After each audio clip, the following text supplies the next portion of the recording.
किसी भी चीज़ को समझने के लिए सबसे पहले मन को शांत रखना चाहिए और फिर काम पर ध्यान देना चाहिए, क्योंकि हम मन में ही प्रश्न खोज लेते हैं और मन में ही जवाब देकर बैठ जाते हैं।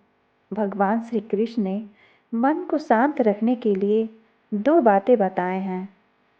भगवत गीता में भगवान श्री कृष्ण कहते हैं, मन का बेचैन होना उसका स्वभाव है।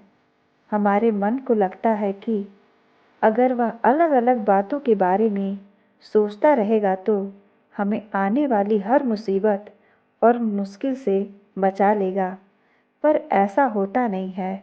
हम अपने जीवन का काफ़ी अधिक समय सोच विचार करके परेशान होने में निकाल देते हैं।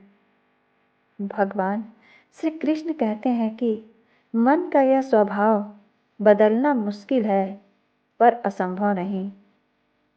अच्छा, अब आप एक बात बताइए, क्या आप कौवे को कह सकते हैं कि वो काँव काँव की आवाज़ ना करे? या फिर क्या आप किसी मेंढक को कह सकते हैं कि वह पानी देखते ही ऊंची छलांग ना मारे? हमारे मन का भी कुछ ऐसा ही है। हमारा मन उस पर काँव काँव करने लगता है। काँव काँव से मेरा मतलब है चिंता करना, व्याकुल होना। कोई बुरी बात होती भी नहीं है और मन परेशानी की ऊंची ऊंची लपेटें लेने लगता है। कभी कभी तो मुझे ऐसा लगता है कि हम में कई लोग परेशान होने के लिए जीते हैं।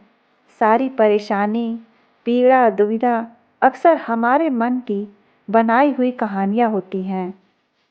भगवान श्री कृष्ण हमें हमारे मन को शांत और स्थिर रखने के लिए दो उपाय बताते हैं।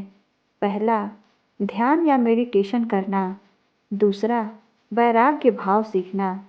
अब ध्यान या मेडिटेशन शब्द सुनते ही आप में से कई लोग कहेंगे कि आप आंख बंद कर सांसें अंदर बाहर नहीं ले सकते। यहाँ हम सब गलती कर बैठते हैं। मेडिटेशन या ध्यान का मतलब सिर्फ आंख बंद कर बैठना नहीं होता। मेडिटेशन का मतलब होता है अपना पूरा ध्यान किसी चीज़ पर लगाना और उसे हटने नहीं देना। अगर आप रोटी बना रहे हैं तो सिर्फ उस बात पर ध्यान दीजिए। अगर आप पिक्चर देख रहे हैं तो अपना पूरा ध्यान मूवी पर लगाएं। यह मत सोचिए कि पिक्चर देखकर आप अपना कितना समय बर्बाद कर रहे हैं। जब आप जीवन के हर छोटे बड़े काम को पूरे ध्यान से करते हैं तो आपका जीवन ही एक मेडिटेशन बन जाता है। ऐसे जीवन में शांति, स्थिरता, सराहना और सफलता का होना अनिवार्य है। वैराग्य भाव दूसरा उपाय है।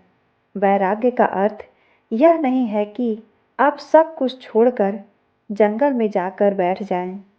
वैराग्य का सच्चा अर्थ है कि आप जो काम कर रहे हैं उसका क्या नतीजा या रिजल्ट निकलेगा, उसकी चिंता ना करें।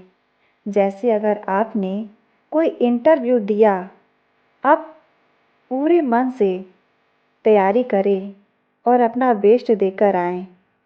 वह नौकरी मिलना या ना मिलना आपके हाथ में नहीं है। इस नतीजे के पीछे अलग अलग चीज़ें हैं जो आपके बिल्कुल कंट्रोल में नहीं है। तो जिस चीज़ के बारे में आप कुछ कर नहीं सकते, उसके बारे में चिंता भी ना करें।